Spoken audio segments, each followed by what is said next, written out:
Um, Muy bien. Pues bienvenido, maestro Javier Contreras. Para las chicas y los estudiantes que nos acompañan, bueno, para todo el auditorio del día de hoy, voy a leer la reseña del maestro Javier Contreras. Él es coreógrafo, profesor, bailarín y escritor, licenciado en Lenguas y Literaturas Hispánicas y egresado del Centro de Estudios Cinematográficos de la UNAM. Participó en el programa de estudios judaicos de la Universidad Iberoamericana, estudiante libre del SICO, tallerista de la Escuela de Cine y Televisión de San Antonio de los Baños, Cuba, doctorante en el ISA, Universidad de las Artes de Cuba, y actualmente es docente y director del Centro de Investigación Coreográfica. Bueno, Ya creo no. que ya no, maestro. Sí, ya no. Eh, Hasta marzo de este año. Docente de la maestría en investigación de la danza del CENIDIT José Limón y del doctorado en artes visuales, artes escénicas e interdisciplina del IMBAL. Fue fundador y codirector del grupo dancístico interdisciplinario Proyecto Bará. Ha publicado 6 poemarios y el libro Targum en una botella, Cartas desde la danza, editado por Conaculta IMBA en 2013. Como coreógrafo, intérprete y como conferencista y docente ha participado en encuentros, congresos y talleres de México y el extranjero. Es miembro también del equipo internacional de investigación de la danza de Centrades y ha sido Andrade. beneficiario INBA FONPAS de la Secretaría de Cultura de la Ciudad de México, del PADI y del FONCA.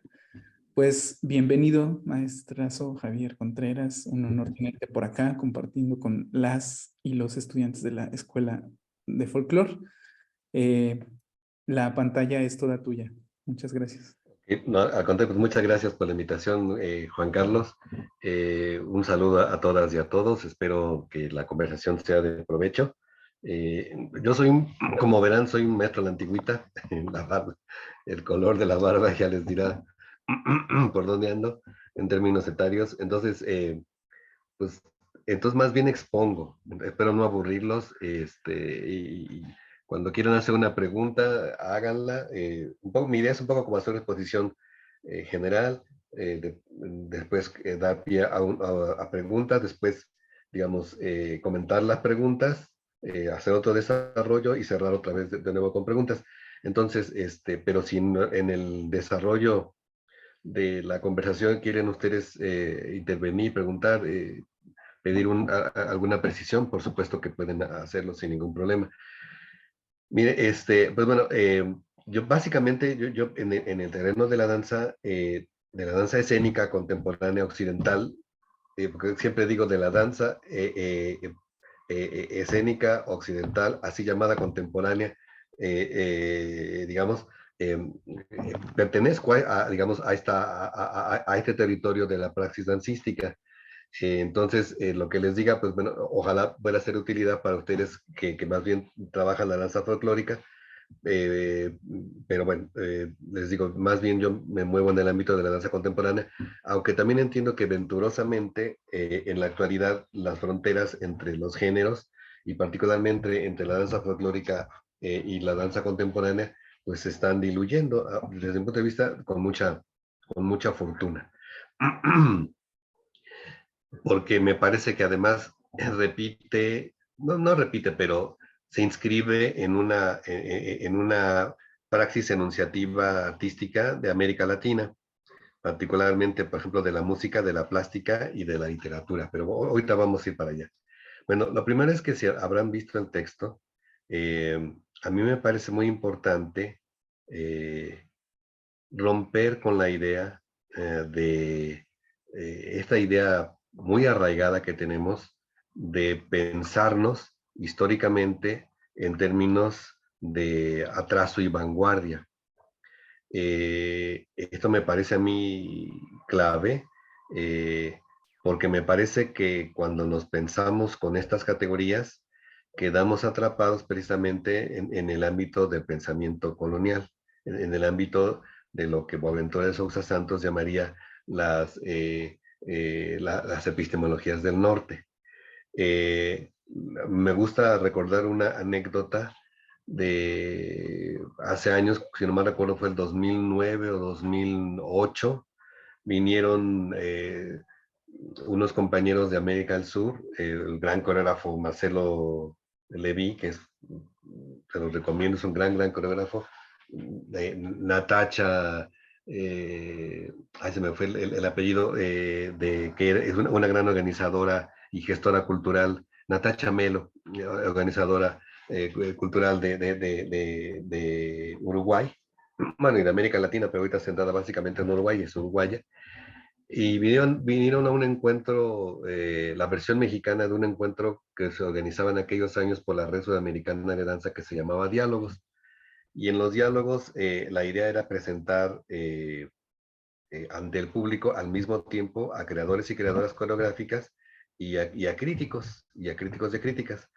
Y recuerdo que básicamente lo que nos decían Natacha y Marcelo es de que la danza mexicana estaba atrasada y que no era realmente contemporánea.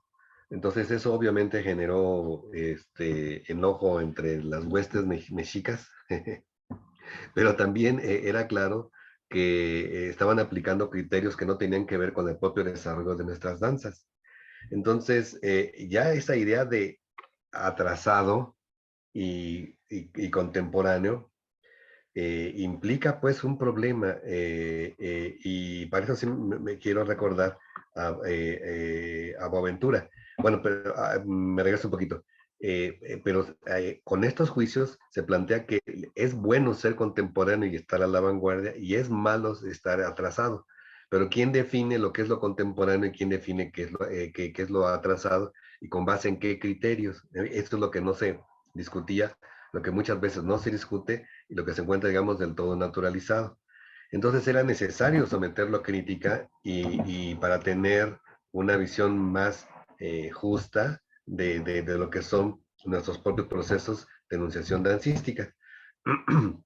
Bueno, entonces ustedes recordarán que Boaventura de Sousa Santos, que es muchas cosas, él es un epistemólogo, estudió ciencias políticas, derecho, ciencias sociales, etcétera, portugués, pero digamos, él a últimas fechas, bueno, desde hace ya varios lustros, se ha centrado en la reflexión sobre las maneras como producimos las representaciones de la práctica, de todos los tipos de práctica social.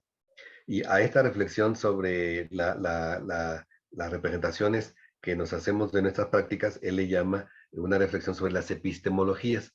Aquí epistemología no solamente es producción de conocimiento, sino es producción de conocimiento, pero también producción de saber artístico o producción de representaciones artísticas, producción de representaciones religiosas, etc. Es decir, aquí epistemología quiere decir, digamos, todas las formas de representación de las prácticas sociales.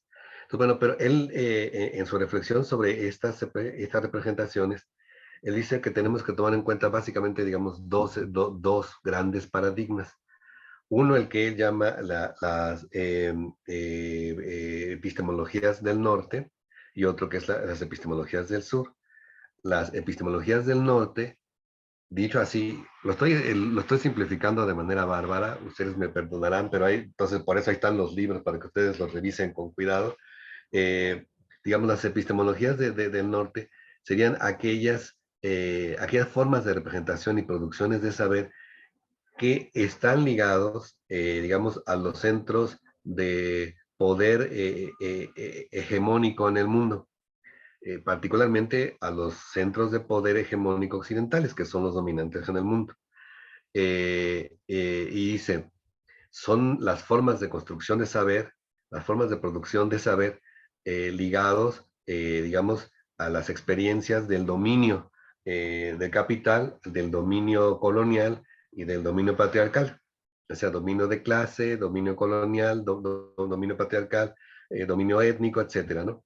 Entonces, dice, por supuesto que desde estos lugares sociales de poder, se producen saberes, dice, pero la producción de saberes no es inocente. Y entonces, repito, estoy simplificando mucho, ¿eh? O sea, digamos que así, de esta manera muy simple, podemos decir que las epistemologías del norte invisibilizan tanto los saberes como a los sujetos cognoscentes de quienes no se encuentran en las posiciones fuertes, digamos, de los dominios del capital, de género, raciales, etcétera, ¿sí? Entonces dice, bueno, pero ¿a través de qué procedimientos ocurre esta invisibilización, este desconocimiento? Y dice, bueno, básicamente, él realmente lo desarrolla con mucha prolijidad, con mucho detalle, pero digamos, me interesa sobre todo hablar de lo que él llama, dos formas, lo que él llama la razón metonímica y la razón proléptica. Es decir, estas formas de representación dominantes que invisibilizan recurren a ciertos procedimientos para generar esta invisibilización o esta devaluación jerarquizada. Y estos procedimientos él los agrupa básicamente en varios tipos de razones, en varios tipos de lógicas, pero fundamentalmente en dos. En lo que le llama la razón metonímica, en lo que le llama la razón proléptica. La metonimia es un procedimiento, digamos, literario, discursivo, que implica que se representa toda una gama de experiencias por su identificación con una sola de esas experiencias, ¿sí? Digamos, por ejemplo, cuando se dice las técnicas verdaderamente formativas en la danza, se reducen a una, el ballet, ¿no? O cuando yo era joven, se decía, son dos. Se decía, por ejemplo, se formulaba, las técnicas verdaderamente formativas o únicamente formativas son el ballet y la técnica Graham, ¿no? Y los demás se llamaban estilos. No sé si ven que ya esta formulación implica una jerarquización. O sea, hay unas que son técnicas formativas, saberes que valen la pena, y otros que son estilos. Entonces, si tú no estudiabas ballet o no estudiabas Graham y estudiabas Limón o estudiabas Falco o hacías capoeira, pues bueno, estabas haciendo estilos. Está bien que te diviertas, pero eso no te está formando. Sí, sí, va bien. Entonces, esta razón metonímica es cuando, digamos, el todo se expresa por una de esas partes o se identifica la variedad de praxis con una sola de ellas que se considera como la medida de lo justo. ¿Sí, sí, sí me explico?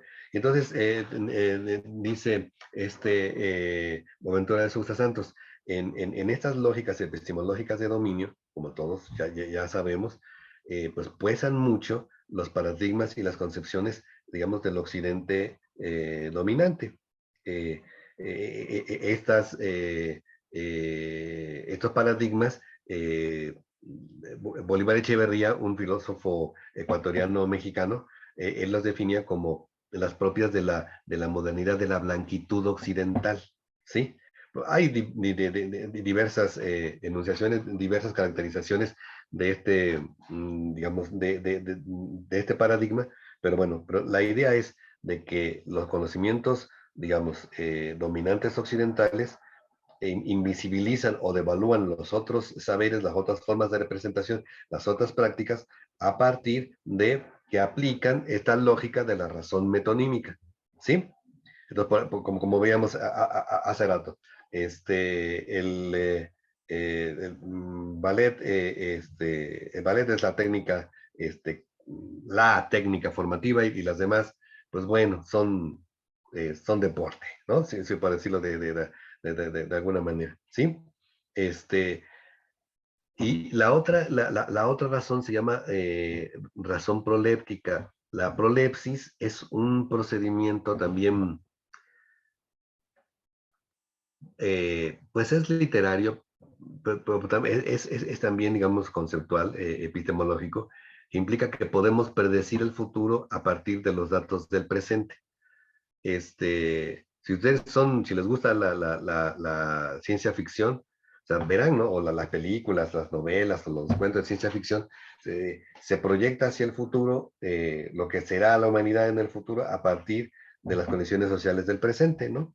Este, Acabo de ver una película que se llama El Rascacielos, no es muy buena, una película inglesa, que es a partir de una novela con el mismo título, pero es la idea, ¿no? ¿Qué pasará cuando la clase dominante y la clase media que aspira a volverse clase dominante vivan en un edificio donde se establecen las jerarquías sociales? bueno, se vuelve el infierno. Pero bueno, ahorita no me acuerdo que se llama Barnard, el novelista, que plantea, bueno, ¿qué pasaría si se mantiene y se magnifica y se decanta y se potencia la forma de organización jerarquizada de la sociedad capitalista? Y pues se va a volver en un infierno, ¿no? Entonces, bueno, él lo que plantea hacia adelante. Y hace rato, por ejemplo, estaba escuchando que recordaban a Ray Bradbury, ahora que están de moda los viajes a la luna, a la luna, a Marte. Fíjense, eso fue un lapsus de mi vejez, porque cuando era yo niño, los viajes a la luna eran muy importantes, pero bueno, más bien ahora es Marte, ¿no? Entonces, las películas, y bueno, Ray Bradbury tiene una novela que se llama una novela, es una serie de cuentos maravillosos que se llama Crónicas Marcianas, y ya es la especie humana, parte de la especie humana que ya está habitando y ya ha colonizado Marte, es decir, ¿qué pasaría si es hacia el futuro? Ahora, lo que aplica este Boaventura de Sousa Santos es que dice que la ideología capitalista occidental dominante plantea que el único futuro posible, el único relato posible hacia adelante, la única narrativa, como también se dice, hacia adelante, es la de que todos los seres humanos vamos a convertir en sociedades, o vamos a vivir en sociedades de democracia burguesa, industrial, jerarquizada, neoliberal. Ese es el futuro de la humanidad, eso es lo que va a ser, ¿sí? O sea, no hay otro camino, no puede haber otro, ¿sí? Sí, entonces hay solamente ese camino, o sea, solamente hay ese relato, hacia adelante, es la prolepsis, y por lo tanto los otros proyectos quedan invisibilizados o devaluados, ¿no? Desacreditados, ¿no? ¿Cómo se te ocurre? Lo de hoy es que la educación y la salud sean servicios, no derechos, entonces convirtámonos todos en una sociedad como la norteamericana, donde cuesta mucho dinero estudiar, cuesta mucho dinero, mucho trabajo poder tener salud. Y, por ejemplo, Chile, ¿no? Que fue bajo la dictadura de Pinochet, pues instaura esta modernidad neoliberal en este relato, y bueno, hoy está el pobrerío generalizado en Chile, ¿no? Donde no hay ni educación ni salud públicas, todo se paga, ni agua. No sé si sabían que está privatizada el agua en Chile, pero bueno, son muy contemporáneos, son muy modernos. Sí, sí, entonces, este relato hacia adelante es el único. ¿Sí? Todos tenemos que ser como, ¿sí? Si no estamos atrasados, ¿sí? Si no estamos atrasados, por eso es importante romper con este encuadre, porque queda, si lo reproducimos, todas nuestras prácticas de enunciación dancística, pues quedan no sé si todas, pero muchas quedan devaluadas. Sí, sí, sí van viendo. Entonces, bueno, me regreso a la razón metonímica. Esa razón metonímica, bueno, también la llamaba una filósofa húngara, marxista, Agnes Heller, le decía ultrageneralización. O sea, de que a partir de un dato o de una experiencia se plantea la construcción de la totalidad, ¿sí? Y esto sirve para, eh, mm, para ocultar precisamente la multicausalidad de un fenómeno, ¿sí? Por ejemplo, ¿por qué? Voy a poner un ejemplo grosero y hasta les voy a caer gordo, pero lo pongo el ejemplo. Yo me pongo a decir, ¿quiénes son los mejores cocineros del mundo? Pues los varones, hay varones, son los chefs y no las chefs. Entonces yo puedo sacar, ahorita acaba de recibir premio Nobel Anne Arnaud, ¿cómo se llama? O Ernaux, una escritora francesa, pero yo puedo decir, a ver, quién ha sacado más títulos de premio Nobel de literatura, varones o escritoras? Entonces, yo puedo decir, son los varones, y puedo sacar como conclusión, tramposamente, que hay más talento literario masculino que talento literario femenino. ¿Pero qué estoy ocultando? Estoy ultrageneralizando un dato estadístico. Estoy haciendo pasar un dato estadístico como explicación de la complejidad social. Estoy reduciendo la complejidad social. Entonces, oculto que durante siglos y hasta la fecha ha sido muy desigual el acceso a la educación para hombres y mujeres, que el acceso a la palabra escrita estaba desacreditado y estaba ridiculizado para las mujeres, ¿sí? Sí, a mí no sé, se oculta a partir de la ultrageneralización de un dato aislado, pero ese dato aislado se hace válido para el conjunto de la realidad social, ¿sí? ¿Se van dando cuenta? Entonces, esto es importante tenerlo en cuenta. Bueno, dice muchas cosas Boaventura, pero dice, bueno, esto ocurre tanto en términos de los saberes, ¿no? Por ejemplo, hay saberes que se consideran saberes, ¿no? Los saberes que se producen en el marco de la lógica positivista o de la metodología de las ciencias exactas occidentales. Los demás son, ¿cómo se dice? Son supersticiones, ¿sí? O saberes pragmáticos, o se dice, la inteligencia es la inteligencia verbal, la inteligencia matemática, las otras inteligencias no existen. O sea, un bailarín, una bailarina no es inteligente, es hábil, no es lo mismo que ser inteligente. Sí, pues se dan cuenta, ¿no? O sea, ser inteligente es hablar bonito y hacer ecuaciones. Bailar una complicadísima secuencia de zapateo, yo no podría en lo más mínimo, ni el café, ni en leche con pan me sale, es una bestia, ¿sí? Y dicen, bueno, esa es habilidad, eso no es inteligencia. Sí.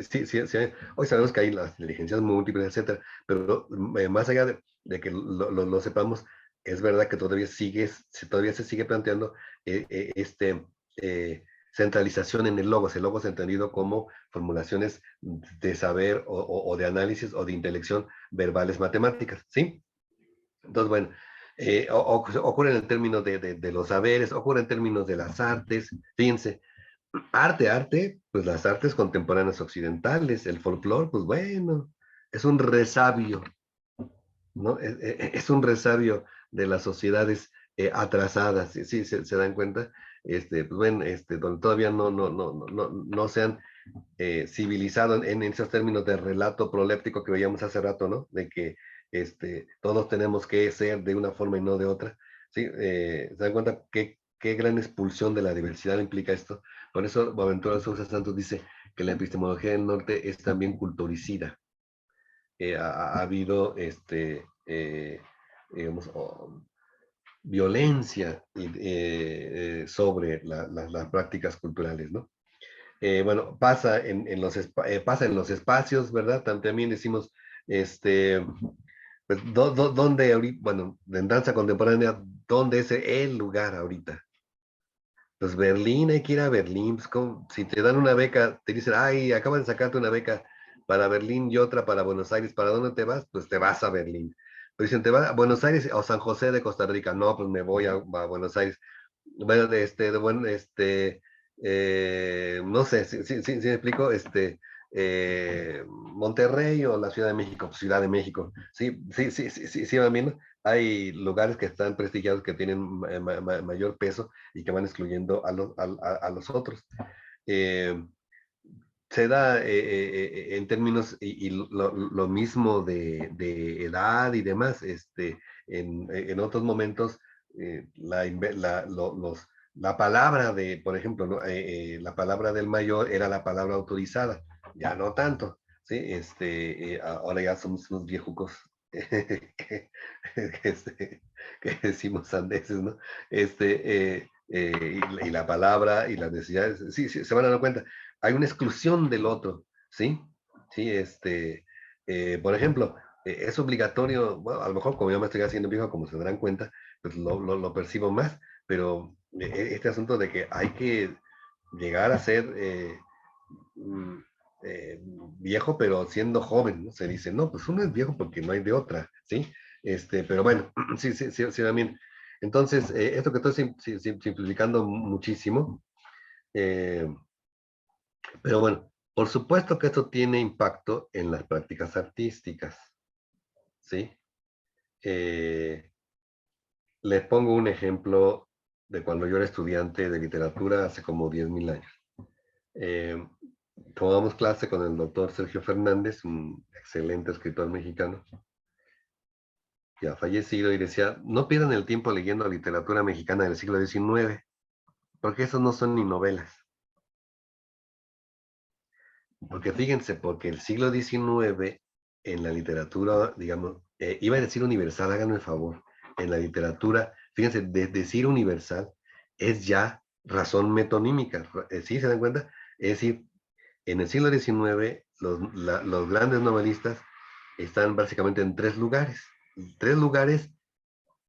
fíjense, podría decir los grandes novelistas ya no sé si van viendo cómo vamos reproduciendo las trampas en las que nos han construido, ¿no? Bueno, los que, por supuesto que son muy buenos narradores, pero no son los únicos, pero se consideran los ingleses, particularmente los franceses, y los rusos son unos salvajes, pero bueno, pero escriben bonito, ¿no? Tolstoy y Dostoyevsky, ¿no? También son atrasadísimos, son unas bestias, bueno, se sigue planteando ese asunto, hoy no se diga más, ¿no? Pero bueno, en aquel momento eran los franceses, eran Flaubert, Balzac, y claro, los escritores mexicanos no escribían ni como Balzac, ni escribían como Flaubert, escribían más bien novelas de folletín, es decir, novelas por entrega, como telenovelas, ¿sí? Publicaban, pero ahora, ¿por qué? Uno, no había industria editorial, entonces se publicaba en los periódicos, entonces, ¿dónde iban a editar? Pues, además, podían ser escritores profesionales dedicados como Flaubert a encerrarse en su villa de campo para escribir. Recordemos siglo XIX mexicano, invasión norteamericana, guerra de reforma, invasión francesa. Entonces los intelectuales mexicanos eran políticos, militares, revolucionarios, anticoloniales y además escritores. ¿Sí se dan cuenta? Entonces, era una situación social diferente y en esa situación encontraron sus formas pertinentes de enunciarse.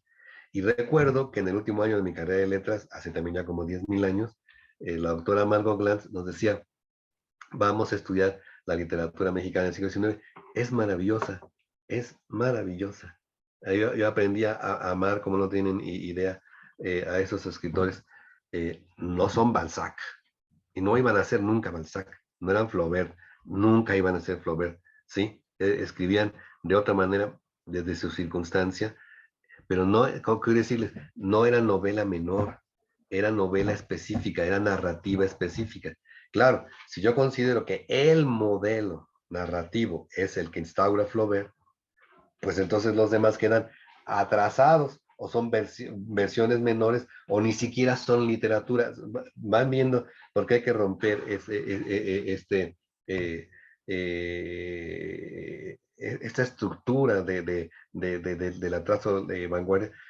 Recuerdo, hay un...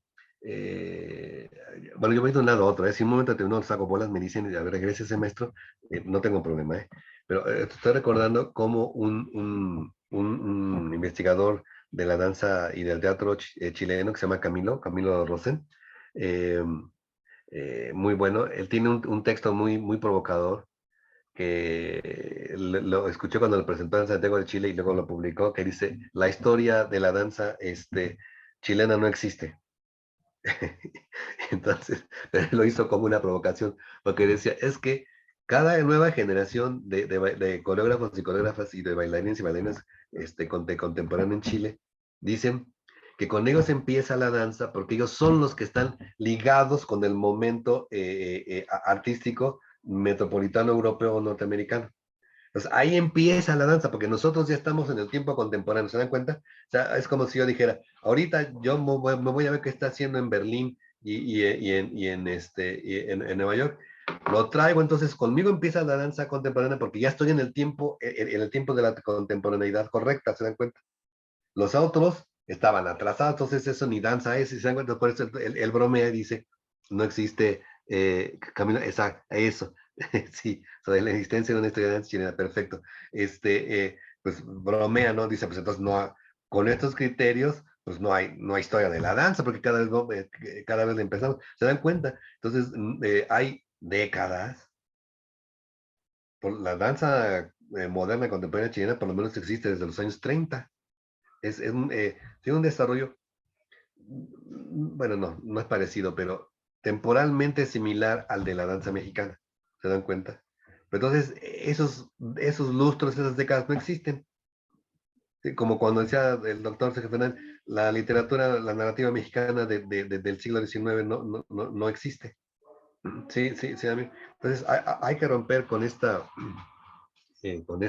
idea y retomar precisamente lo que formula Boaventura de Sousa Santos en parte de su trabajo sobre las epistemologías del norte y epistemologías del sur, que dice que uno de los trabajos bueno, la epistemología del sur o las epistemologías del sur, por el contrario, serían aquellas formas de representación de lo real, aquellas maneras de conocer lo real, que no invisibilizan, sino que visibilizan lo invisibilizado, visibilizan tanto los saberes como a los sujetos cognoscentes. Me importa mucho esto, eh, porque hay que visibilizar los saberes, pero también a los sujetos cognoscentes.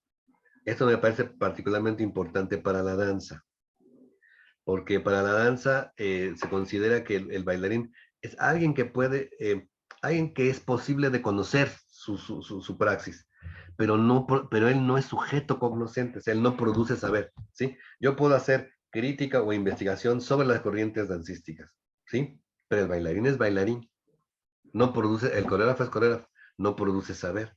Y claro que produce saber, ¿sí? Entonces, por eso hay que visibilizar tanto los saberes como a los sujetos cognoscentes. No sé si me explico, pero... eh, eh, y, bueno, hay que visibilizar a los invisibilizados, pero también dice, todo este encuadre le llama ecología epistemológica, ecología de los saberes. Dice, hay que hacer una sociología de las ausencias, es decir, hay que traer a los ausentes los saberes y a los sujetos ausentes, invisibilizados. Pero también es una cosa bien bonita, dice, pero esos sujetos invisibilizados a lo largo de décadas o de siglos no se han quedado sin producir cosas. El oprimido y la oprimida no es un sujeto pasivo, produce, resiste, crea, ¿sí? Entonces, eh, hay que traer no solamente el invisibilizado, sino también hay que darle visión a lo emergente, es decir, a lo que aparece, a lo que se está produciendo, ¿sí?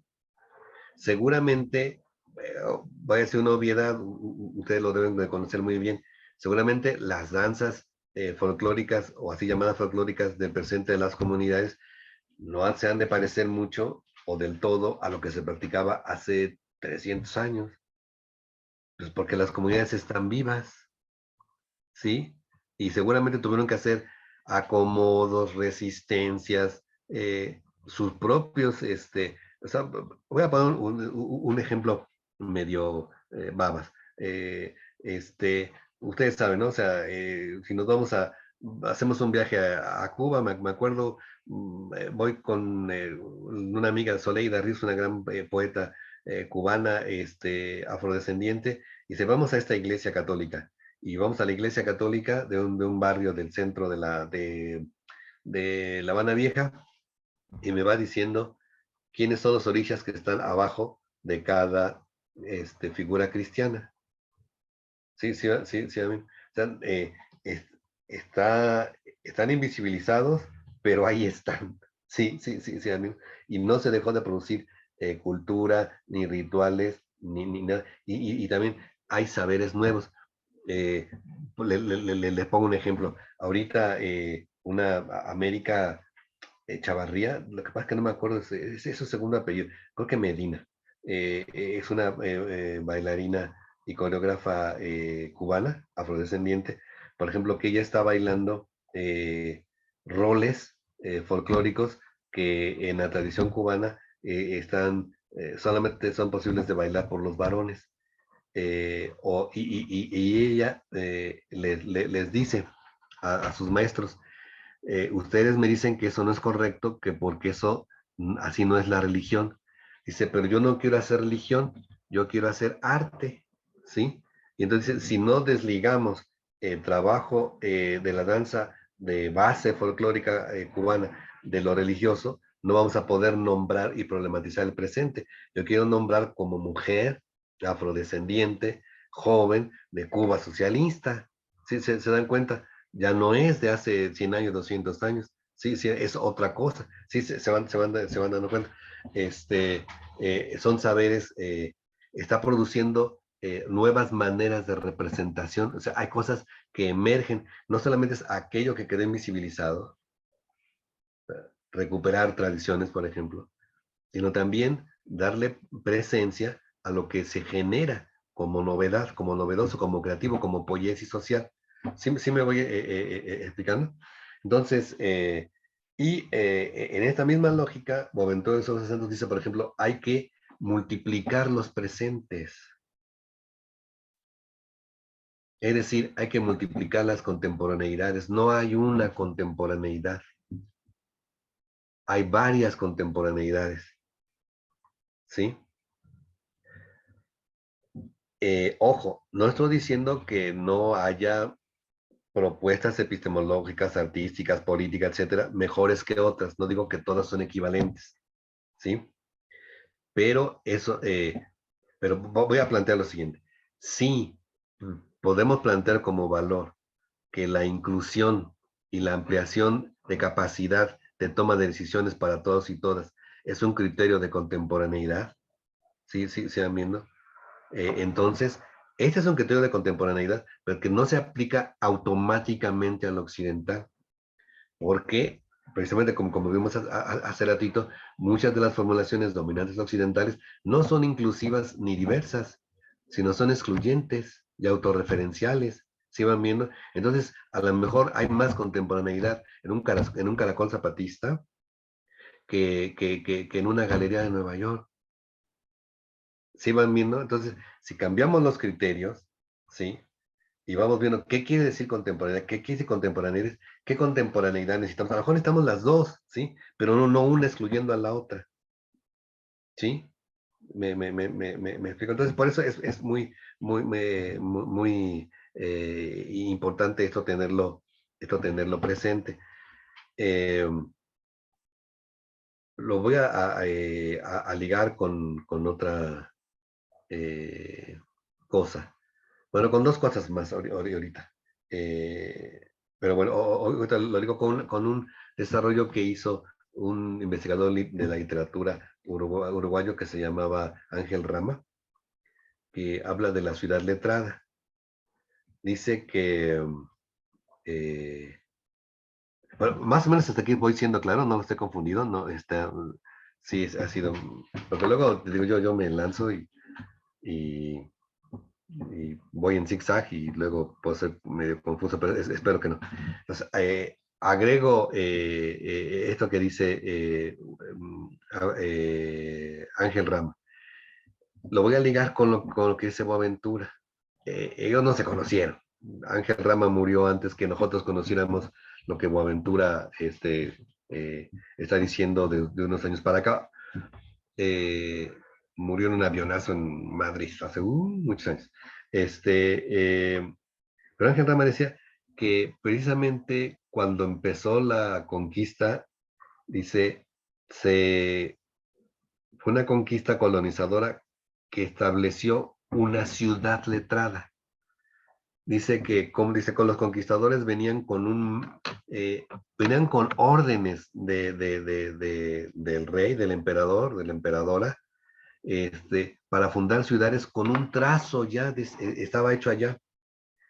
Y eso se puede ver en América Latina, no sé si han tenido la oportunidad de viajar, yo afortunadamente sí.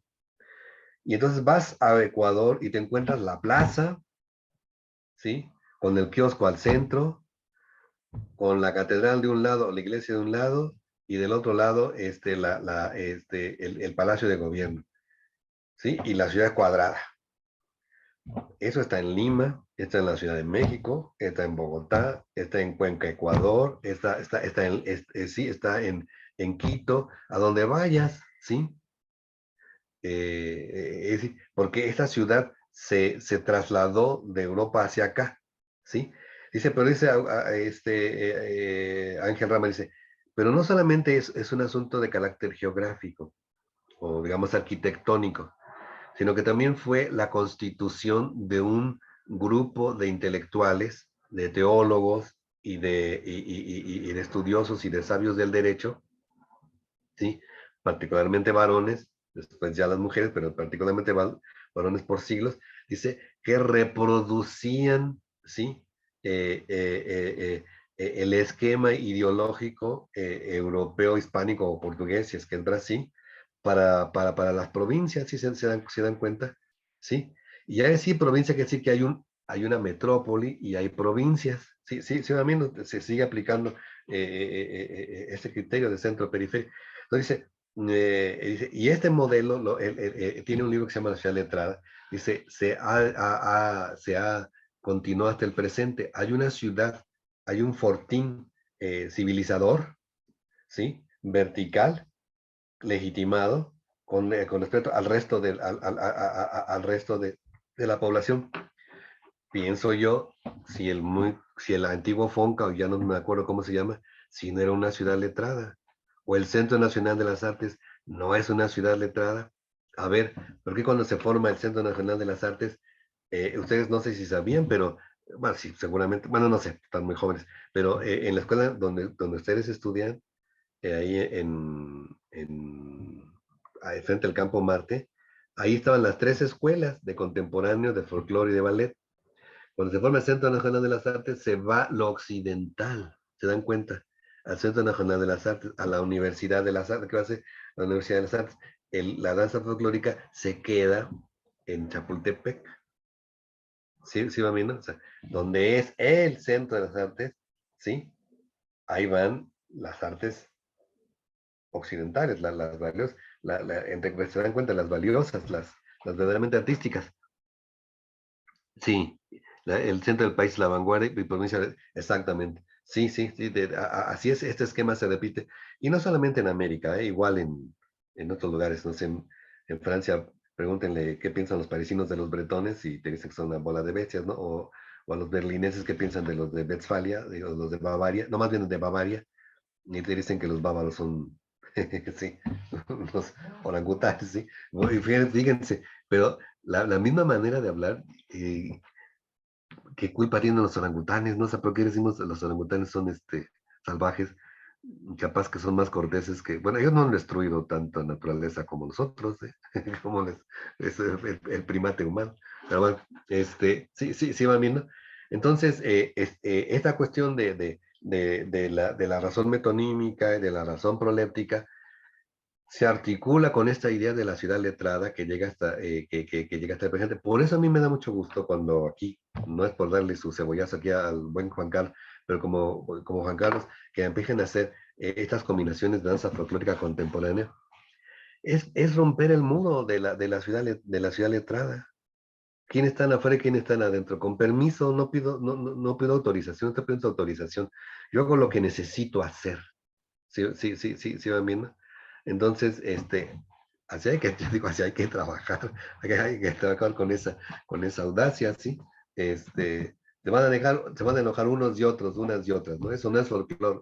Pues bueno, pues yo estoy haciendo otra cosa, eso no es contemporáneo, pues yo estoy haciendo otra cosa, yo estoy haciendo lo que necesito hacer. Y el mismo Ángel Rama, en otro libro que se llama Transculturación Narrativa en América Latina, porque él, bueno, estudiaba literatura, pero dice que lo mejor del arte literario de la América nuestra es lo que resulta de la articulación de las lógicas de la ciudad letrada con las lógicas, digamos, de la provincia, lo que está por fuera del muro de la ciudad letrada. Dice, de estas combinaciones particulares entre el discurso metropolitano y el discurso regional. Y nosotros tenemos un gran ejemplo, o tenemos un montón de ejemplos, pero voy a poner solamente dos. Rufino Tamayo, ¿no? Un gran, enorme pintor, que, digamos, eh, trabaja con los colores, y, digamos, oaxaqueños, ¿sí? Y que organiza su cuadro con base en los formulaciones discursivas pictóricas de vanguardia europea, y los articula con la plasticidad mesoamericana. O piensen ustedes en Francisco Toledo. Y en literatura pensemos en Rulfo. Dice, algo así se avanza. Ay, que no, a ver, voy a leerte bien, Alitzel, porque que justo buscó una danza que no tuviese alguna técnica específica. Sí, sí, sí, sí.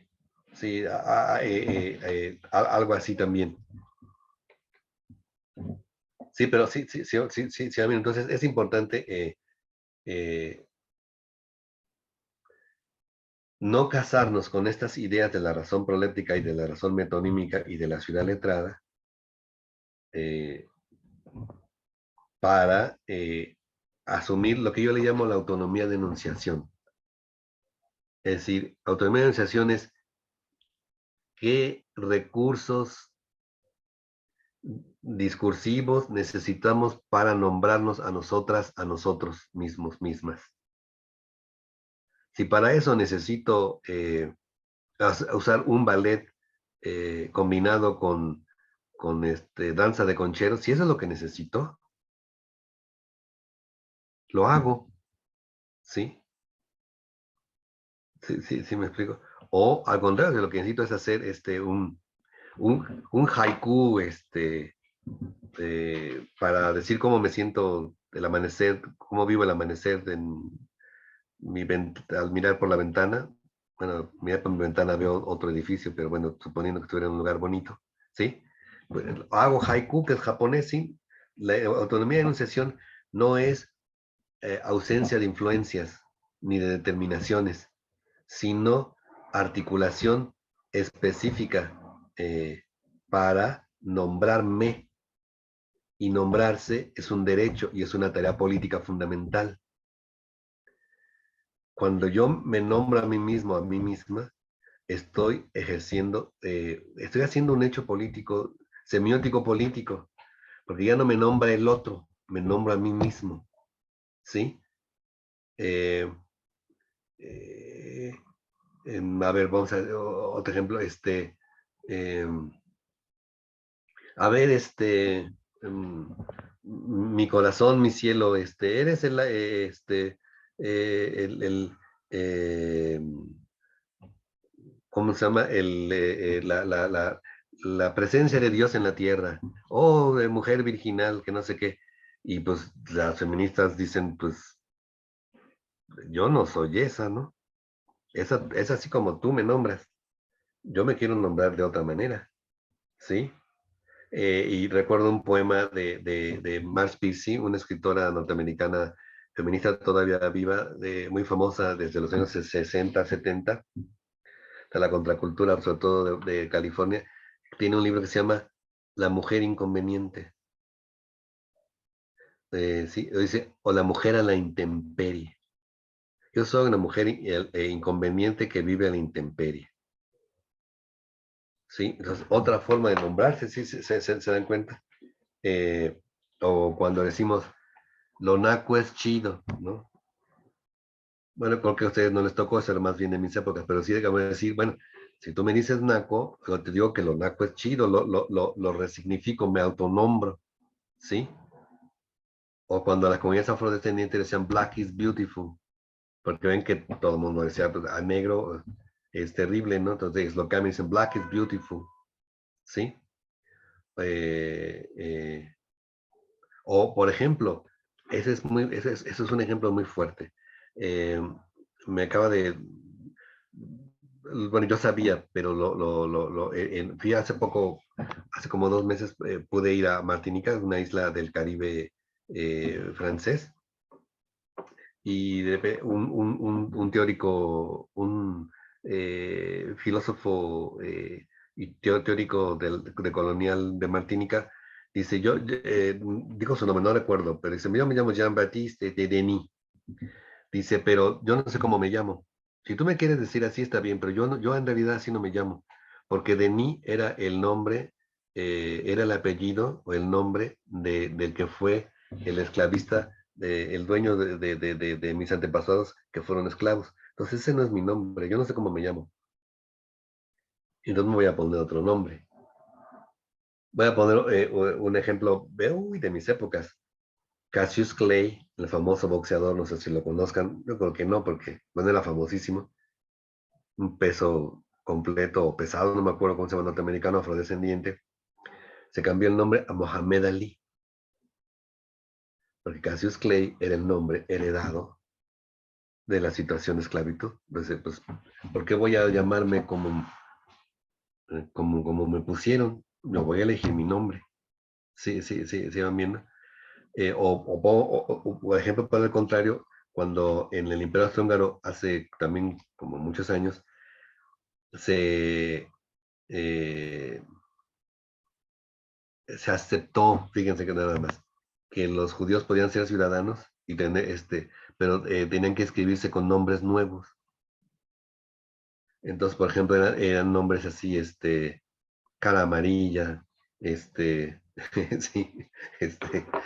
los apellidos eran apellidos que marcaban, ¿sí? Que marcaban la judeidad. ¿Sí? Entonces ahí estaban nombrándolo desde afuera, ¿sí? O por ejemplo, no sé si ustedes sepan que en Argentina hay una lista de nombres posibles. La gente no le puede poner, si vivieran en Cuba, los cubanos ya eh, hubieran fracasado en Buenos Aires, ¿no? O sea, porque ya ven cómo los cubanos se llaman Enaisis o de Maris, el nombre que se les ocurra, ¿no? Este, los nombres más raros que se les ocurran, inventan sus nombres. Bueno, se nombran a sí mismos, a sí mismas. En Buenos Aires eso no se puede, en Argentina, porque hay nombres que son posibles. Sí van viendo, pero eso es reducir, o sea, sí, sí, es decir, solamente se puede uno nombrar bajo en este encuadre que quiere que son los nombres occidentales. ¿Sí se van dando cuenta? ¿Sí? Bueno, ahora me interesa otra cosa. No sé o sé si quieren lo desarrollo en el siguiente bloque. Si quieren, ahorita abrimos preguntas y comentarios. ¿Sí? ¿Les parece? Ok. Cómo la ven. Pero la idea fundamental es necesario no eh, reproducir el paradigma de vanguardia-atraso. Hay que entender que hay varias contemporaneidades. Hay que romper con la lógica de la razón metonímica. Hay que romper con la lógica de la razón proléptica. Hay que visibilizar a los saberes y a los sujetos invisibilizados. Y es lo que quiero desarrollar ahorita en lo que viene, hay que desarrollar, visibilizar los saberes emergentes, eh, y hay algo que más estaba yendo, bueno, ahorita sería, digamos, como que las ideas fundamentales que me interesan. Y hay que abrirle brechas a la ciudad letrada y a lo mejor construir otra ciudad u otras ciudades, o a lo mejor son campamentos y no o combinación de ciudades con campamentos culturales, ¿no? Sí, digamos, ahorita lo dejaría aquí. ¿Cómo la ven?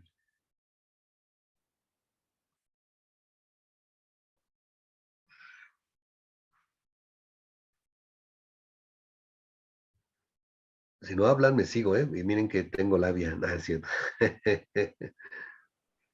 Yo quería preguntar algo más como de su opinión Ajá. sobre el papel que la academia se ha como autoimpuesto del rescate, entre comillas, de las danzas tradicionales o indígenas.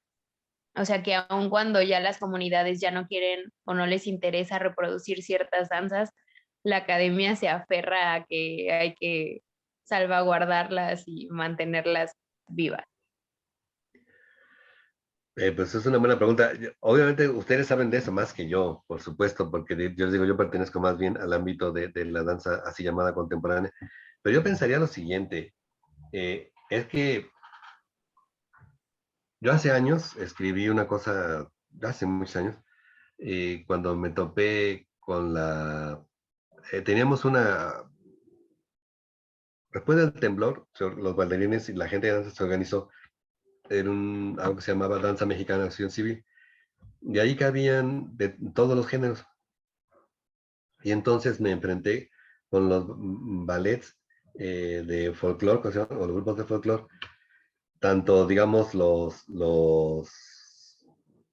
Nieves Paniagua, etcétera, ¿no? Pero por otro lado también de barrio.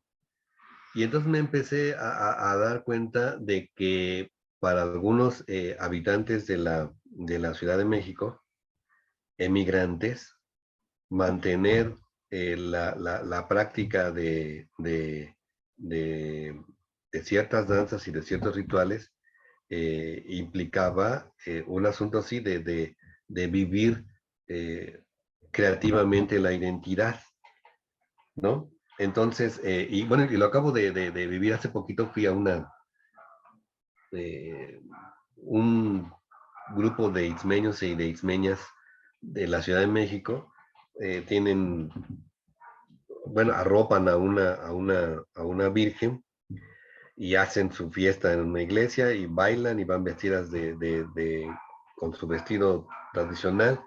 Y yo tuve que ir con, dice, por lo menos tienes que traer vestirte de guayabera. Y como tengo una amiguísima que es la nombraron mayordoma, pues dije, pues sí voy y sí me compré una guayabera y me fui. Sí, entonces yo veo, por una parte, que este cultivo, digamos, de la danza folclórica o de la se llama la danza folclórica, sigue siendo como una manera de continuar, ¿no? Este vínculo, y lo veo también con los emigrantes hacia Estados Unidos, ¿no? Que siguen, que hacen sus orquestas allá y sus grupos de folclore. Ahora, esa es una. Ahora, el otro problema, pero si ustedes se dan cuenta, ese más bien es un problema de los emigrantes, de la gente en las ciudades. Porque como tú bien dices, la gente en las comunidades tiene su propia historia, tiene su propia contemporaneidad. Digamos que la contemporaneidad del folclore de la Ciudad de México quizá necesite conservar ciertas formas de ejecución para seguir cultivando una referencia identitaria. Pero las comunidades rurales tienen su propio tiempo presente, ¿sí? Y bueno, yo diría, y muchas veces, por ejemplo, tienen un diálogo más que con la Ciudad de México, pues con California, con Los Ángeles o con Nueva York, y es otra contemporaneidad que seguramente está afectando las maneras de practicar danza. Entonces, es otra contemporaneidad. Eh, pues ya por lo menos ya van dos ahí, ¿no? Dos contemporaneidades. Ahora, el empeño de la academia, eh, yo creo que eso tiene que ver, es una hipótesis ahí, aquí Juan Carlos evidentemente lo ha reflexionado mejor y más. Yo creo que tiene que ver también con la construcción de la identidad nacional después de la Revolución del 10. Es decir, un Estado posrevolucionario que impactado por el enorme poder y energía social que desencadenó la revolución, porque fue mucho, eh, y que para darle una forma ideológica instaura el cultivo de la patria, una imagen de la patria, ¿no? De la China poblana, etcétera, todo este, y un control y una formalización del folclore para que todos nos reconozcamos en las formas como aceptadas identitarias estatales de lo nacional, de lo mexicano. Yo creo que eso también está. Y cuarto, la academia como forma de conocimiento y reflexión, tanto de praxis como reflexión sobre esa diversidad de las danzas folclóricas. Y yo diría un quinto elemento, ahora sí que el quinto elemento, como dice la película, el quinto elemento que me parece que es la nueva danza folk contemporánea, ¿sí? Que es cómo desde la ciudad, así como las comunidades viven su propia contemporaneidad dancística, así llamada folclórica, los que practican la danza folclórica en las ciudades, la practican desde su contemporaneidad. Entonces, lo que yo diría es, en todo caso, no es un panorama parejo, homogéneo, Hay diversas contemporaneidades también en la danza, en la danza folclórica. Y bueno, quizá yo le diría esta cuestión de archivo, es una de las posibilidades, pero es una de las posibilidades, cómo se bailaba. Es, digamos, la danza como archivo y una concepción cerrada de lo archivístico, porque también hay otras elaboraciones, como por ejemplo la de la maestra Isla Islas, eh, donde el archivo es otra cosa. El archivo es como, tiene que ver con las posibilidades de enunciación, es decir, como las matrices discursivas que me permiten hacer nuevas enunciaciones. Eso es, entonces, el archivo no está fetichizado y detenido en el pasado, sino que sirve para elaborar presente. Pero quizás sí sea necesario también saber cómo se bailaba, cómo se bailó, pero sería una de las manifestaciones de la danza folclórica, no sería la danza, porque si dijéramos que es la danza, tenemos aplicando razón metonímica. Lo demás no vale. Solamente la danza archivo es la única danza folclórica. Ahí estaremos aplicando, no le quito su valor, pero estaremos aplicando razón metonímica, estaremos reduciendo la diversidad a solamente una expresión. ¿Sí van viendo? Es como yo le veo así, sin conocimiento de causa, porque ustedes ahí son los que saben más y las que saben más, ¿no? Sino aquí Juan Carlos que nos diga cómo la ve. No sé si algo te contesté, Alitzel. Sí, sí, muchas gracias. Ah, ok. Profe, Sí, igual aquí un poquito reforzando esta pregunta me había surgido. Entonces, podríamos decir que actualmente la danza folclórica estaría entrando en la epistemología del norte, por así decirlo, ya que, o bueno, de hecho estaría como dividido, ¿no? Porque podríamos decir que es mitonímica en el sentido de que ya tiene un papel que juega y ya es aceptado dentro de esta concepción eurocentrista, pero al mismo tiempo está, como usted dice, fetichizada, ya que cuando hay nuevas propuestas de movimiento, partiendo de la base folclórica, ya muchas veces como que se margina, se relega y se dice que eso no es válido porque no cumple con los estándares del folclore. Entonces, en este sentido, podríamos decir que está esta pelea, o sea, por un sí. lado, quiere como conservar porque es lo nacional y lo que nos representa, pero por otro lado no se deja que esto avance por el mismo sentido de identidad, y entonces en no se permite que evolucione la misma danza, ¿no? No sé si me di a entender. No, sí, claro. Muy bien. Yo no sé si el concepto es evolucionar. Ahorita quiero desarrollar esa parte. Pero sí, tiene razón. En todas las formaciones artísticas y en todas las formaciones epistemológicas hay debates. Miren, acabo de ir, les digo que a Martinica, que es un lugar que me encanta, he ido 2 veces, y fue un encuentro de performance y había gente de Brasil, de África, de Estados Unidos, bueno, de Martinica, de la isla había de Haití, y el elemento común era que todos éramos de países colonizados. Era muy impresionante, ¿no?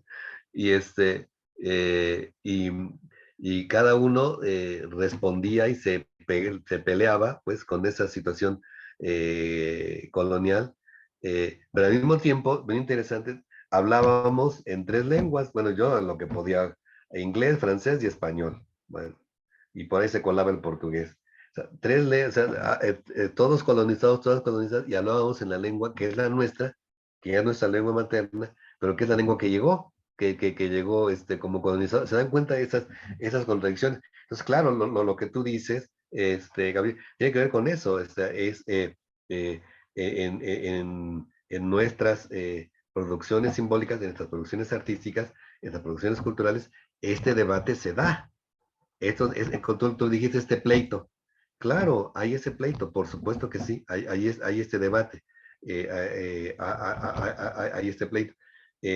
Y pues bueno, yo creo que la manera como yo intento resolverlo es con la categoría de autonomía de enunciación. ¿Qué necesito yo para enunciarme, para nombrarme? ¿No? Y ahorita aquí lo voy a desarrollar. Esta es la autonomía de enunciación. ¿Por qué no estoy de acuerdo con la idea de evolución? Pero sí entiendo por dónde vas. Mira, es que no, bueno, de una vez lo adelanto, es que la idea de evolución me da la idea de que la idea de evolución quiere decir que aparece un nuevo organismo mejor que el anterior. Y es un poco, lo malo es que esta idea la ha aplicado el pensamiento de la razón proleptica. O sea, ¿se acuerdan? Hubo las comunidades originarias primitivas que después pasaron a ser feudales, que después pasaron a ser capitalistas, que después, sí, hay como una evolución.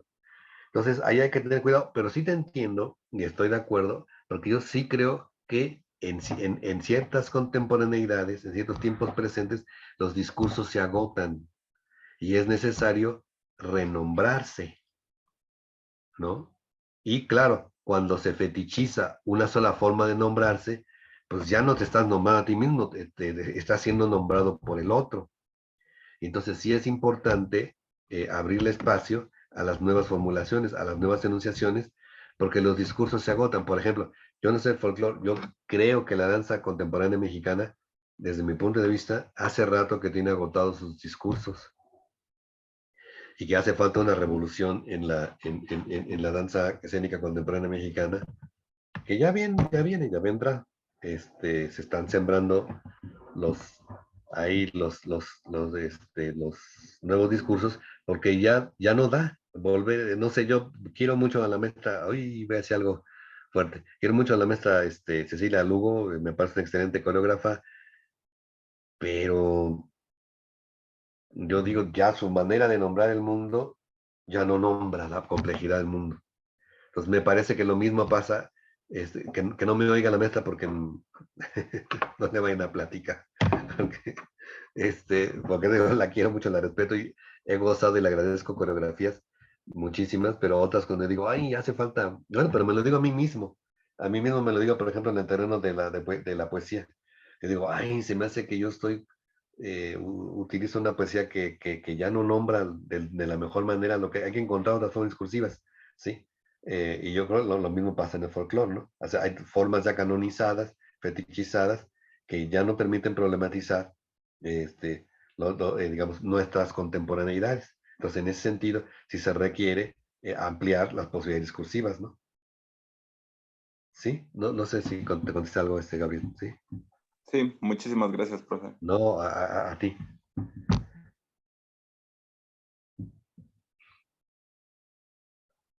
Mira, si no, entonces seguimos. Mira, es que para desarrollar de esto que me han planteado, miren, esa idea yo creo que para nosotros, para nuestras sociedades, sí es muy importante la cuestión de la identidad. ¿Por qué? Pues porque nacimos de una realidad colonial. Y entonces la realidad colonial crea también en el terreno del ontológico, o sea, en el terreno del ser, crea diferentes valoraciones. ¿Sí? Y eso es muy fuerte. Es decir, yo estoy seguro que alguien que nace en un clase mediero que nace en Leipzig, Alemania, se siente mejor, se siente más, no tiene dudas con respecto de su valor ontológico, no tiene dudas de su carácter de ser. Pero no sé si se han fijado que el siglo XIX el latinoamericano estuvo atravesado por la pregunta, ¿qué es ser mexicano? El siglo XIX y el siglo XX. ¿Qué es ser argentino? ¿Qué es ser chileno? ¿Qué es ser? ¿Sí se dan cuenta? Porque hay un problema con respecto a la ontología, porque la realidad colonial nos colocó en una situación de condición ontológica erosionada. ¿Se dan cuenta? ¿Sí? Entonces el problema de la identidad se nos vuelve central. O sea, ¿qué somos? Yo quiero ser fiel a mí mismo. El asunto es que la identidad no es, yo diría, hay identidad y más bien hay identidades. Además, no hay que pensarlas como fijas. Yo diría más bien son poéticas, es decir, se crean. Yo diría más bien que tributar lo que hemos sido, lo que supuestamente hemos sido, lo que hay que confeccionar son los rostros nuestros, lo que necesitamos. O sea, la identidad, las identidades se construyen, se producen. Y en ese sentido es que hablo yo de autonomía de enunciación. Es decir, y por eso hablo de la identidad. Ser mexicano, a ver, me acuerdo hace 10,000 años, en ciertos sectores de la izquierda, cuando yo era muy joven, era más joven que ustedes ahora, o sea, cuando estaba enfriándose la tierra, había algunos grupos de izquierda que decían, no oigas rock porque eso no es latinoamericano. Pues, ¿qué cosa hay más mexicana que la hora de los Beatles? Creo que no hay bola de los Beatles en ningún lado del mundo. O sea, México tiene años, o sea, décadas sí, ¿y qué? O sea, el problema no es de dónde viene, ¿sí me explico? El problema es si lo articula, si te nombra, si te permite nombrarte, ¿sí? Entonces, si yo necesito mezclar a John Lennon con una canción zapoteca, ¿cuál es el problema? Sí, sí, por eso, digamos, tampoco creo yo ni en el solipsismo, ni en el encerrarse, ni en la pureza. ¿Qué pureza hay en América Latina? ¿Qué pureza hay en cualquier lugar? Pero bueno, suponiendo que hubiera algún lugar, no hay un lugar en el mundo que tenga ni pureza étnica, ni pureza cultural, ni nada. Mucho menos en los países colonizados. Y yo digo, entre otras cosas, eso es una de nuestras ventajas.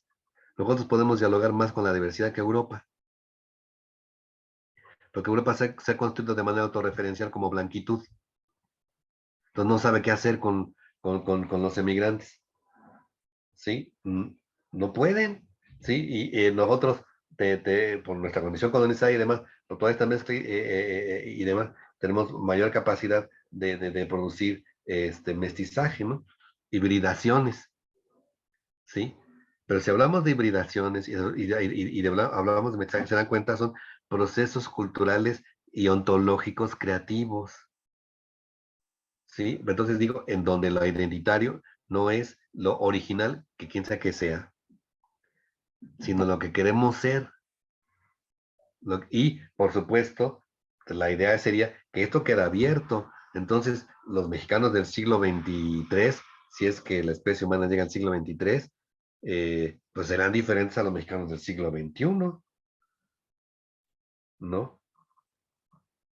Pienso yo, a ver, no hay una cultura mexicana que se hable en inglés en Estados Unidos. No hay, creo que conocemos todos y todas a autores chicanos y chicanas que hablan en Spanglish. No es cultura mexicana, es cultura mexicana, es una de las culturas mexicanas. Se habla o en inglés o en español o en la mezcla. ¿Cuál es el problema? No sé si va bien. No es, para ser mexicano tienes que hablar en español. Uy, díganle eso a la cultura judía, pues bueno, se mantuvo el hebreo se mantuvo como lengua, digamos, religiosa, pero las lenguas literarias de la comunidad judía son todas las locales, incluido el hebreo de Israel. Pero los judíos rusos no escriben en hebreo, escriben en ruso. Los judíos norteamericanos no escriben en hebreo, escriben en inglés. Sí, los judíos brasileños escriben en portugués, ¿sí me explico? Entonces, el problema de la identidad no es un asunto de formas cerradas, sino de autonomía de enunciación. Y repito, sí, esto es importante porque hay que entender que es poético, es decir, que es creativo, porque efectivamente las formas sí se agotan y se recuperan, se reformulan, ¿sí? Pienso yo, a ver, cuando yo era niño, pues, ¿qué era ser varón mexicano? Pues era Pedro Infante y Jorge Negrete.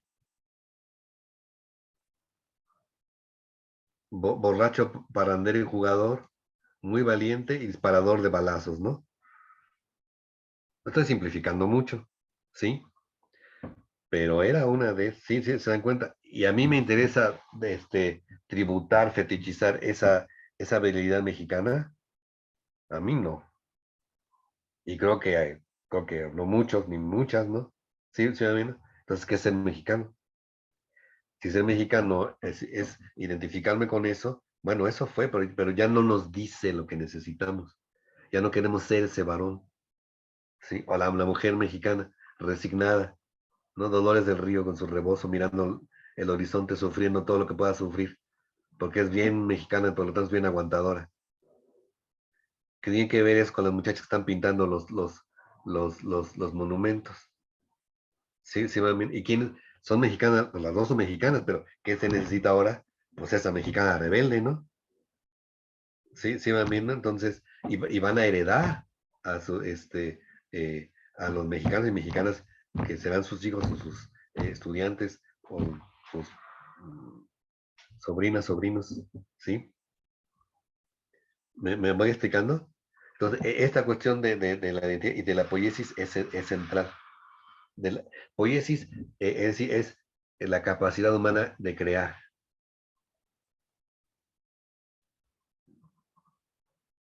Una cultura viva se mueve, se complejiza, y por eso es que a mí me gusta la categoría, hay unos antropólogos que no les gusta, pero a mí me gusta la categoría de esto que se llama de hibridación, porque es dialogar con la cultura dominante, retomar aquello que te sirve con las culturas dominadas, retomar aquello que te sirve y hacer un híbrido, es decir, algo que no estaba ahí. O sea, ejercer tu capacidad de poiesis para producir algo que no estaba ahí, pero que te sirve para nombrarte. Porque nombrarse a uno mismo, a una misma, es un derecho político fundamental y es un hecho político fundamental.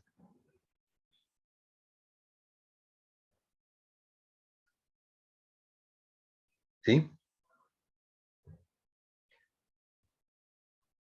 ¿Cómo la ven? Pues, yo quería, bueno, quería conversarles ahora los últimos minutos sobre algo que de lo que viví en Martinica. Es bien interesante. Por ejemplo, les platico, Martinica es una isla de, de los franceses llaman los territorios de ultramar, que son algunos territorios en el Pacífico y en el Caribe. Eh, Se consideran no colonias, sino territorios franceses en el exterior, pero son colonias, ¿sí? En el Caribe son tres islas, Guadalupe, otra chiquita que se me olvida el nombre, y Martinica. Martinica es la más grande, que es muy chiquita. Es así, como que Martinica cabe en el bosque de Chapultepec, ya está toda la isla. No, no, sí, estoy exagerando, pero sí es, no tiene nada que ver con nuestros tamaños. Eh, pero muy interesante porque eh, cuando voy a Martinica me doy cuenta que América Latina, con todas sus contradicciones y con todo, con el dominio norteamericano y con todo el dominio de la blanquitud, sí tuvo independencia en el siglo XIX. Es diferente ser colonia. Por ejemplo, ellos, los martiniqueses, no son de coloniales, pero no dialogan con América Latina, porque ellos dialogan básicamente con Francia.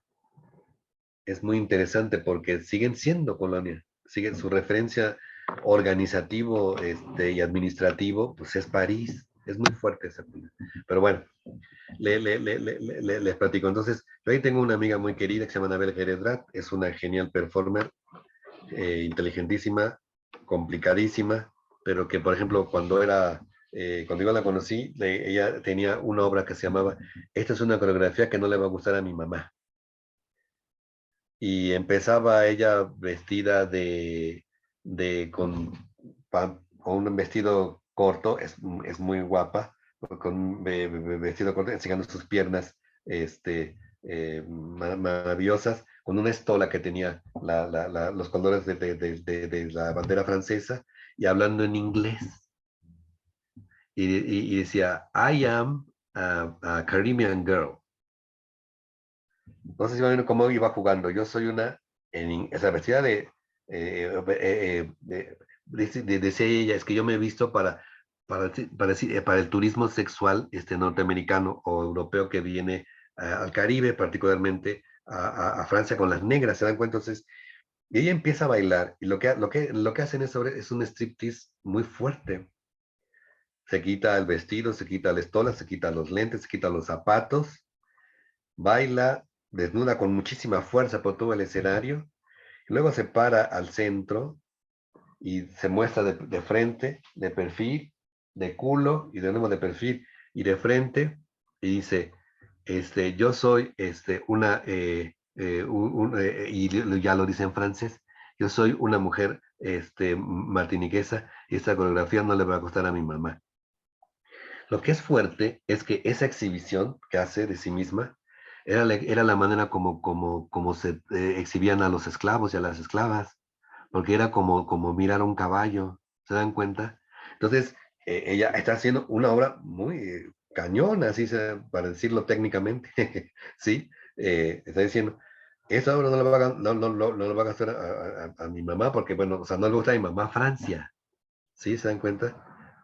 Porque estoy diciendo, me niego al destino de ser prostituta de lujo, ¿sí? De caribeña, por ser negra, súper sexualizada. Yo me apropio de mi cuerpo. Me acuerdo que mis antepasados fueron esclavas. ¿Y saben qué? Yo soy Anabel Guerrera, ¿sí? No sé si va bien. Después ella pasó era una danza, que ya anunciaba su trabajo performante. Ahora hace performance.